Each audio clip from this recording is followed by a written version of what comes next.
मित्रों नमस्कार।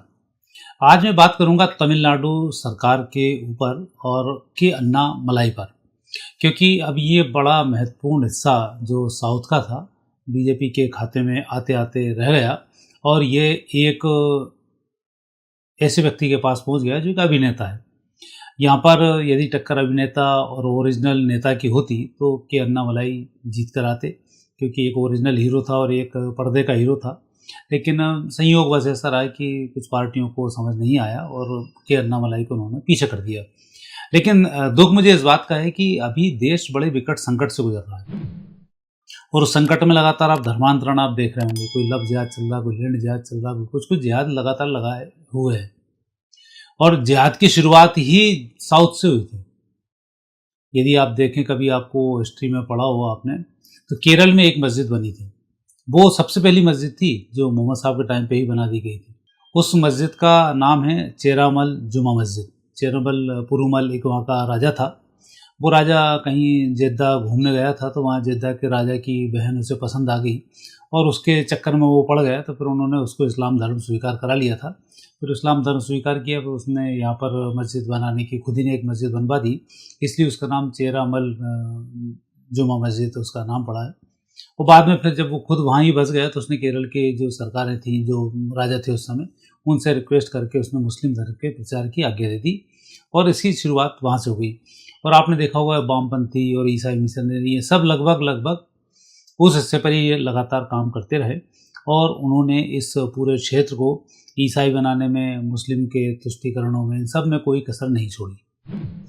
और जब तक कि वहाँ की छोटी छोटी आदिवासी जनजातियाँ थीं, उन्हें भी उन्होंने सीधा सीधा क्रिश्चियन में कन्वर्ट कर लिया। तो सबसे ज़्यादा मिशनरी वहाँ पर काम की। मिशनरी ये काम भारत में ही क्यों करती हैं? यदि इनको बहुत ज़्यादा शौक ऐसा है कि हम लोगों की सेवाएं करते हैं, गरीबों की सेवाएं करते हैं, तो भैया सबसे ज़्यादा गरीब पाकिस्तान में भूखों मर रहे हैं, बांग्लादेश में भूखों मर रहे हैं, अफगानिस्तान मर रहे हैं, वहाँ जाओ ना। वहाँ नहीं जाएंगे, क्योंकि इनके लिए जो इनका मेन मुख्य उद्देश्य है धर्मांतरण का, वो इनका नहीं हो पाता है। तो ये धर्मांतरण के लिए वहाँ पर लगे रहे। और अभी की जो स्थिति, यदि हम बात करें कि वर्तमान समय में जो चुनाव अभी हुए हैं तमिलनाडु के, इन चुनाव में भी एक हीरो विजयी होकर आया और ये इसका नाम है जोसेफ विजय। वैसे तो ये अपने आप को हिंदू बताने वाले हैं, स्टालिन अपने आप को, ये खटमल खुद खटमल है, लेकिन ये अपने आप को सनातन का मानते हैं। सनातन आग लगाता है, सनातन टुकड़े करता है।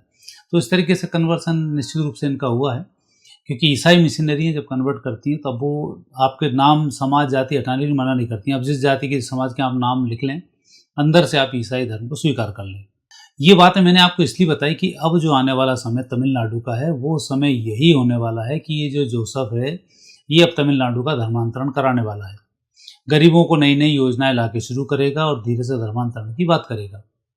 ईसाई मिशनरी अभी तक तो बाहर से पैसा लाती थी, अब पैसा सरकार से ही उसको मिलेगा और वो कन्वर्सन में बहुत तेज़ी के साथ काम करेगी। आने वाले 5 वर्ष तक वहाँ पर यही होना है। डेमोग्राफी चेंज होना है, बहुत सी सीटों की डेमोग्राफी चेंज होना है। ये इन 5 वर्षों की कहानी है।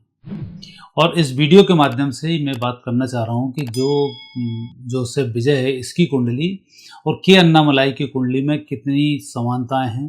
कि के अन्नामलाई एक तरीके से समानता होने के नाते वो वहाँ के ओरिजिनल हीरो हैं और ये यहाँ का तमिलनाडु का नकली हीरो है। तो नकली हीरो के पास में सत्ता पहुँच चुकी है और ओरिजिनल हीरो को हाशिए पर ला दिया है। तो मेरी एक रिक्वेस्ट तो के अन्नामलाई जी से यही रहेगी कि आप चाहे बीजेपी में रहें या ना रहें, लेकिन तमिलनाडु को बचाने के लिए आप लगातार प्रयास करते रहें। चूँकि आप आईपीएस रहे हैं तो आपको ज़मीनी हकीकत ज़्यादा पता होगी और इसमें से आप निगाह लगा कर रखें, क्योंकि पार्टियों की तो अपनी नियम, कानून, कायदे होते हैं। हो सकता है अगली बार भी आपको मौका ना मिले और ये फिर वहाँ से सरकार खो बैठे, तो उसकी आप चिंता नहीं करती हो। आपको अपने तमिलनाडु की चिंता करनी है कि आने वाले समय में वहाँ पर इस धर्मांतरण को कैसे नियंत्रित किया जाए। यदि हम कुंडली के बेस पे बात करना चाहें तो पहले हम देखते हैं विजय जोसेफ की कुंडली की ये विजय जोसेफ करने क्या वाला है तमिलनाडु के साथ में। विजय जोसेफ की जो कुंडली बनती है, ये सिंह लग्न की कुंडली है। मंगल चंद्र इसके द्वादश भाव में है, सूर्य बुध शनि इसके एकादश भाव में है, केतु और जो शुक्र हैं दसम भाव में, गुरु सप्तम भाव में और राहु जो इसके हैं वो चतुर्थ स्थान पर है। और सप्तम भाव में गुरु बैठा हुआ पारिवारिक जीवन को तो डिस्टर्ब करता है, लेकिन केतु और शुक्र का दसम भाव में विराजमान होना एक संकेत ये देता है कि मुझे लगता है कि पूरे 5 साल न कर पाए। ये संकेत थोड़े से यहाँ पर प्राप्त हो रहे हैं कि सरकार इनकी 5 साल तक न चले। और दूसरी स्थिति इसकी जो मनः स्थिति है वो मंगल और चंद्रमा के कारण मनः स्थिति इसकी अपने धर्म के प्रति ज़्यादा है, राष्ट्र और तमिलनाडु के प्रति बिल्कुल भी नहीं है। तो 100% जो भी काम करेगा ये अपने धर्म को लेकर काम करेगा और उसके पास यही अवसर है बस 5 साल, जितना ये कबाड़ा कर सकें तमिलनाडु को उतना ही कबाड़ा कर देंगे। जैसे कि अभी आप कर्नाटक का कबाड़ा देख रहे हैं। तो अब जो स्थिति यहाँ पर बन रही है वो स्थिति जोसेफ की ये बन रही है कि ये बहुत अच्छी तरीके से पॉलिश्ड वे में आकर गरीबों के लिए, ओबीसी एससी एसटी के लिए बहुत अच्छी योजनाएं लाकर उनको अपनी तरफ करने का पूरा पूरा काम करेगा। और स्टालिन जैसे लोग वहाँ पर सनातन को गाली देते रहेंगे और खुद हैं खटमल, दूसरों को मच्छर वच्छर बताते रहेंगे और तोड़ने वाली बातें करते रहेंगे और उसको ये समर्थन प्रदान करेगा इनडायरेक्टली। तो कुल मिलाकर अभी बीजेपी के जो योग हैं वो योग इस सरकार को बहुत बेहतर चलाएगा, सिर्फ कालनेमी की तरह कि दिखाई बहुत कुछ अच्छा दे और अंदर से उसका हित सिद्ध हो कि वो मैक्सिमम रूप से ईसाई मिशनरियों को वहाँ पर काम देकर बहुत तेज़ी के साथ उस क्षेत्र को ईसाई में बना सके। उसका सिर्फ पूरे 5 वर्ष तक यही उद्देश्य लेकर वो काम करता रहेगा और ये स्थिति बड़ी स्पष्ट दिखती है क्योंकि उसकी जो स्थिति है वो भी बहुत बेहतर तो महादशाओं में भी नहीं आती है कि ये कोई बहुत अच्छे काम करने वाला व्यक्ति है। एक्टर होता है और जो ओरिजिनल जो व्यक्ति होता है वो अलग स्थिति का होता है। तो यहाँ पर मुझे स्थिति इस विजय जोसेफ की बहुत बेहतर दिखाई नहीं देती है, इसलिए वीडियो को भी मुझे बनाना पड़ा क्योंकि तमिलनाडु हमारे देश का एक बहुत बड़ा हिस्सा है और आने वाला समय में युद्ध की आहट है और ऐसे समय में जो देश के अंदर छुपे हुए जो बदमाश हैं वो निकल कर बाहर आएंगे और वो इस देश को कहीं ना कहीं एक परेशानी में डालेंगे। तो उसमें विजय जोसेफ की पार्टी भी होगी। और दूसरी स्थिति इसमें बनती है कि विजय की कुंडली में एक योग और बनता है। इसका लगन का स्वामी सूर्य है जो शनि के साथ बैठा हुआ है एकादश भाव में। हालांकि क्रूर ग्रह एकादश भाव में अच्छा परिणाम प्रदान करते हैं, लेकिन ये व्यक्ति की एक मनोदशा को दर्शाता है कि एक व्यवसाय को लाभ की मनोदशा को बताता है कि इसका हर जो काम है वो लाभ के और लोभ से ग्रसित होकर काम करता है। और इसलिए आपने देखा होंगे इनके वायदे में इतना सोना दूंगा, इतने पैसे दूंगा, ये जो इस तरीके के इनने वायदे किए हैं ये इसलिए किए हैं। जब एक एक बोरी चावल पर बिक गए आदमी और धर्म परिवर्तन कर लिया उन्होंने, तो अब तो इसकी बात है। तो ये इसका पूरा जो उद्देश्य है वो धर्मांतरण का उद्देश्य है, ना कि प्रदेश की सेवा करने का इनका उद्देश्य है। दिखाई सेवा देगी, बात सेवा की जाएंगी, लेकिन अंदर से धर्मांतरण किया जाएगा। ये इसमें पूरा पूरा क्लियर इनका जो एजेंडा है वो यहाँ पर दिखाई दे रहा है और यही परिस्थिति का तमिलनाडु के साथ हो रही है। क्योंकि तमिलनाडु की यदि हम कुंडली देखते हैं तो उसकी कुंडली में भी जो ग्रह योग हैं, कर्क लग्न की तमिलनाडु की कुंडली बनती है। चंद्र, गुरु और शुक्र हैं 3रे स्थान पर, सूर्य बुध हैं 4थे स्थान पर, शनि राहु हैं 5म भाव में, मंगल बैठे हैं 6ठे स्थान पर, केतु बैठे हैं एकादश स्थान पर। और अभी इनको चल रही बुध की महादशा 2018 से, और ये जो महादशा चल रही है 35 तक, ये महादशा बीच छलावे की महादशा है। आपने देखा यहाँ पर जो भी आया वो सीधा सीधा अभिनेता आया और अभिनेता आने के बाद बना और बनने के बाद उसने जनता को चला। AIDMK, ADMK यही 2 पार्टियां थी जो वहाँ पर एक नेता हारता था, दूसरी बार दूसरा बनता था, फिर वो लूटता था, फिर ये लूटता था। उनके यहाँ काम करना तो दूर, लूटना शुरू हुआ। तभी तो स्टालिन जैसे लोगों ने बयान दिया कि सनातन जो है टूटने और लूटने और तोड़ने की काम करता है। कीड़े मकोड़े जैसी जो बातें की उसने इसलिए की तो उसे पता था जीतना हमें जीतना है, उन्हें जीतना है। वो इस बार हम जीत गए, वो जीतेंगे, तो उसके दिमाग में चीज़ चल रही थी। दूसरा, इस बार उसने मेहनत बहुत अच्छी की तो उसको बड़ी उम्मीद थी कि मैं जीतूंगा। और मैंने पहले ही कह दिया था DMK आने वाली नहीं है, तीसरी पार्टी आई, न बीजेपी आई न कोई आएगी, तीसरी पार्टी का उदय हुआ। और आपने देखा मेरा डिस्क्रिप्शन बॉक्स में लिंक भी लगा हुआ है, वो 5 राज्यों की भविष्यवाणी मैंने एक ही उसमें कर दी थी, एक ही एपिसोड में, वो आप देख सकते हैं डिस्क्रिप्शन बॉक्स में, उसका लिंक भी डला हुआ है। अब बात करते हैं तमिलनाडु की जो स्थिति वैसे है वो क्या है। तमिलनाडु के साथ सबसे बड़ी दिक्कत है कि लग्न का जो स्वामी चंद्रमा है वो चंद्रमा बैठा हुआ 3रे स्थान पर गुरु और शुक्र के साथ में। तो ये नाटंकीवाद नोटंकीबाजों को जो पसंद वहाँ की जनता करती है ना, वो इसलिए करती है कि वहाँ अभी तक बहुत अच्छा व्यक्ति उन्हें मिला नहीं, और जो मिला तो वो उन्हें हीरो के रूप में मिला और उन्होंने उसको स्वीकार कर लिया। और फिर 5म भाव में भी शनि और राहु बैठे हुए हैं, तो वहाँ की जनता का जो दिमाग है वो उस दिमाग के लिए एक मेहनती व्यक्ति उन्हें अभी तक नहीं मिला, इसलिए वो लगातार फिसलते रहे और इन अभिनेताओं पर वोट देते रहे। अभी भी यदि के अन्नामलाई की मैंने कुंडली पहले बनाई थी कि के अन्नामलाई आने वाला समय हीरो बनेगा, तो बीजेपी ने उसको वहाँ से हटाकर अलग शिफ्ट कर दिया और उसको गायब भी कर दिया था। जबकि जब पहले के अन्नामलाई जब नहीं था, उससे पहले 2% वोट वही लेके आया। लोकसभा चुनाव में 2 से 25% वोट तक लेके आए और ऐसे व्यक्ति को आपने उठा के बाहर कर दिया। ये आपकी बहुत अच्छी सोच को दर्शाता है कि बीजेपी की कितनी बढ़िया सोच है कि अच्छे आदमी को एक तरफ कर दो, ऐसा ना हो मुख्यमंत्री बन जाए और हमारी रेपुटेशन डाउन हो। तो कहीं न कहीं मानसिकता कुछ ना कुछ नेगेटिव रही होगी। लेकिन हम बात कर रहे हैं देश की सुरक्षा की, तमिलनाडु की सुरक्षा की और तमिलनाडु की बहुत अच्छी व्यवस्थाओं की। तो उन व्यवस्थाओं में अब जो तमिलनाडु को महादशा बुध की चल रही है, ये अक्टूबर 25 से मार्च 27 तक की स्थिति तो है कि यहाँ चंद्र चल रहा है बुध में। तो ये जो फैसला जनता ने लिया है, ये एक फैसला उनके लिए एक नुकसानदायक साबित होने वाला है। पहली स्थिति तो ये कि बुध और चंद्र आपस में शत्रु और उस समय में जो भी काम करते हैं उसके नेगेटिव परिणाम प्राप्त ज़्यादा होते हैं, पॉजिटिव कम होते हैं। मार्च 27 के बाद बुध में मंगल शुरू हो जाएंगे और मार्च 27 से लेकर मार्च 28 तक ये मंगल चलेंगे। और मंगल की जो स्थिति है वो तमिलनाडु की कुंडली में बहुत बेहतर नहीं है, अष्टम भाव में। तो यहाँ पर ये उपद्रव शुरू हो जाएंगे और यहाँ इनके विजय जोसेफ के जो भी कारनामे हैं ये जनता में उजागर होने लग जाएंगे, क्योंकि जनता तो जागरूक तो है। जैसे आपने देखा कि बंगाल की जनता जागरूक थी, लेकिन चूंकि परिस्थिति फेवरेबल नहीं होने के कारण वो अपना रुख नहीं दिखा पाए। लेकिन यहाँ परिस्थिति फेवरेबल उनके होने लग जाएंगी और मार्च 28 तक आते आते यहाँ विद्रोह की स्थिति बनेगी।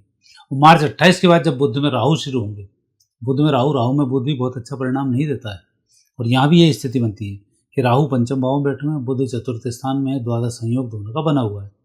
तो ऐसे समय में मार्च 28 से लेकर सितंबर 30 तक ये सरकार अपना कार्यकाल पूरा नहीं कर पाएगी। ये तमिलनाडु की कुंडली और विजय जोसेफ की कुंडली बताती है कि आने वाले समय में बीच में ही मध्यवर्ती के संकेत मिलते हैं कि राष्ट्रपति शासन के तनाव रहित शासन, तनावग्रस्त शासन के, जैसे कि ममता बनर्जी ने पिछले 5 साल निकाले, ऐसे ही वहाँ पर स्थिति निर्मित होती है। तो ये वहाँ पर दिखाई देती है। अब हम बात करेंगे कि यदि यहाँ सुरक्षा की दृष्टि से, तमिलनाडु की प्रगति की दृष्टि से देखा जाए तो के अन्नामलाई की जो कुंडली है वो क्या बोलती है।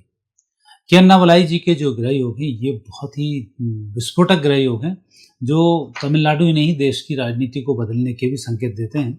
तो जिस प्रकार से आपने देखा कि मुस्लिमकरण, ईसाईकरण, ये दोनों जो साउथ में जिस तरीके से हुए हैं, सबसे ज़्यादा वहीं हुए हैं। अब वहीं से सनातन की जो खुशबू आ रही है वो उस साइड से ही आ रही है। तो उसके लिए मेन जो किरदार होंगे वो के अन्नामलाई होंगे और के अन्नामलाई की सफलता ही चुनाव में बीजेपी को विजय से दिलवाएगी। हालांकि बीजेपी इस मुगालते में है कि इतना भयंकर विरोध हो चुका है वहाँ पर कांग्रेस की सरकार का कि हम जीत जाएंगे, तो उनका मुगालता नहीं, ठीक है, ऐसा ही होगा जैसा बंगाल में हुआ। लेकिन उस परिस्थिति को आप बहुत बेहतर कैसे करेंगे उसकी हम बात करते हैं। तो वहाँ एक बहुत अच्छी योग्य व्यक्ति की आवश्यकता होना चाहिए। तो योग्य जो व्यक्ति है कर्नाटक का, वो इन्हें ढूंढना पड़ेगा और अन्नामलाई अब जो काम करना शुरू करेंगे उसकी जो कार्यशैली है वो कार्यशैली कर्नाटक में फेमस होने वाली है। ये मैं आपसे चर्चा कर रहा हूँ क्योंकि के अन्नामलाई के जो गृह योग हैं, जब कोई व्यक्ति आईपीएस जैसी बात छोड़ के एकदम समाज सुधार के लिए सीधा राजनीति में एंट्री कर जाए तो उसके हौसले को तो सलाम ठोकना चाहिए, पहली बात। और दूसरी, जिस उद्देश्य को लेकर आए उस उद्देश्य को लेकर वो जीता रहे। अभी इतनी अच्छी पोजीशन होने के बाद बीजेपी ने उसको दरकार कर दिया और ऐसे समय में उसने अपना मुंह भी नहीं खोला, ये बहुत बड़ी बात है। और राहु जिसका अच्छा है वो बहुत साइलेंट काम करता है, कभी किसी चीज़ का विरोध नहीं करेगा, विरोध करता वो दिखाई नहीं देगा, लेकिन उसकी कार्यशैली होती है विस्फोटक। तो वही जो विस्फोटक कार्यशैली वो के अन्नामलाई की कुंडली में दिखाई देती है, जो अब सक्रिय राजनीति की ओर आगे बढ़ा रही है कदम को। और के अन्नामलाई आने वाले समय में तमिलनाडु के अब हीरो होने वाले हैं। विजय जोसेफ को जितना करना था कर लिया, अब आगे की जो बारी है वो के अन्नामलाई की है, क्योंकि उनकी जो कुंडली में योग हैं, सिंह लग्न उनका बनता है, मंगल शनि हैं तीसरे स्थान पर, केतु हैं चौथे स्थान पर, गुरु हैं पंचम भाव में, सूर्य बुध शुक्र राहु हैं दसम भाव में, चंद्रमा है द्वादश स्थान पर। और अभी इनको जुलाई 2026 तक शुक्र की महादशा चल रही है। अब ये शुक्र की जो महादशा थी, यही जो अंतर्दशा इस समय आई थी मई 2025 से लेकर जुलाई 2026 तक, इसमें केतु चला था।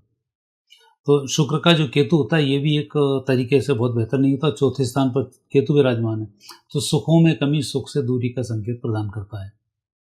तो इन्हें यहाँ पर 2025 से जुलाई 2026 तक इनको यहाँ से दूरी मिली, लेकिन अब सूर्य की महादशा जुलाई 2026 से प्रारंभ होगी और यही सूर्य की महादशा है जो के अन्नामलाई जी को हीरो बनाने वाली है और एक नया धूमकेतु बनाने वाली। पहले मैंने इनकी कुंडली का एक विस्तृत अध्ययन किया है, डिस्क्रिप्शन बॉक्स में लिंक मैं डलवाने की कोशिश करता हूँ पुराना ढूंढ के, तो उससे आपको इनका मालूम पड़ेगा इनके कितने ग्रह योग लेकर ये पैदा हुए हैं। और कैसी स्थिति में इनका जन्म हुआ है और कैसी स्थिति में ये देश को एक अपना अमूल्य योगदान देने वाले हैं। क्योंकि आने वाले समय में ना बीजेपी रहेगी, ना कांग्रेस रहेगी, ना प्रजातंत्र रहेगा। 2032 में यही होगा, ना संघ मिलेगा, ना कुछ मिलेगा। और 2032 में शुद्ध ईमानदार राष्ट्रभक्त व्यक्ति ही सत्ता संभालेंगे और वो राज्य सत्ता होगी। ये आने वाला समय संकेत प्रदान कर रहा है। उसके मैं वीडियो आपको बनाऊंगा कि क्यों ऐसी स्थिति बन रही है। और के अन्नामलाई जी का भी ग्रह योग देते हैं तो इनके जो सूर्य की महादशा है, ये सूर्य की महादशा लग्न का स्वामी है, दसम भाव में विराजमान है। और दसम भाव में जो ग्रह योग हैं बुध शुक्र राहु वाले, शुक्र राहु आपस में मित्र, सूर्य उदादित्य योग इधर बनता है। तो ये जो संकेत है लंबा संकेत प्रदान कर रहा है कि आने वाले समय में तमिलनाडु की राजनीति में नए राजा के रूप में अब के अन्नामलाई आने वाले हैं और इनकी भूमिका अहम रहने वाली है। और जहाँ तक बात है बीजेपी का, तो ये जनता पार्टी नहीं छोड़ेंगे और अपनी जो उनकी कार्यशैली है उस कार्यशैली से ही आगे ये चित परिचित शैली में तमिलनाडु को अवगत भी कराएंगे और आने वाले समय में विजयश्री को भी दिलाएंगे। ऐसे ग्रह योग बनते हैं। लेकिन कुछ परिस्थिति ऐसी है 2028 में बाई चांस बीजेपी को कहीं ये रास नहीं आए इनका बढ़ना, तो 2028 में इनके जो ग्रह योग हैं वो संकेत देते हैं कि तमिलनाडु में ये एक नई स्थिति में भी आ सकते हैं और आने वाले समय में जो चमत्कार विजय जोसेफ ने किया है वही चमत्कार आने वाले समय में के अन्नामलाई वहाँ पर करने वाले हैं। तो मित्रों, आज इतना ही। तमिलनाडु पर काफ़ी चिंता थी इसलिए मैंने वीडियो बनाया, क्योंकि मैं भी चिंतित हूँ तो अन्य लोग भी चिंतित होंगे। क्योंकि कहीं जब शरीर के किसी हिस्से में दर्द होता है तो पूरा शरीर दर्द महसूस करता है। तो कुछ हिस्से ही बचे हैं जहाँ दर्द था। कश्मीर का दर्द मोदी जी ने समाप्त कर दिया, बंगाल का दर्द समाप्त हो चुका है और अब साउथ का थोड़ा सा बचा हुआ है, केरल का और इनका। अब ये 1-2 साल में दर्द दूर होने वाला है और ये देश खुशहाली को आने वाले समय में प्राप्त होने वाला है। मित्रों, आज इतना ही। फिर नए विषय के साथ आपसे भेंट होगी। आगे दीजिए, नमस्कार।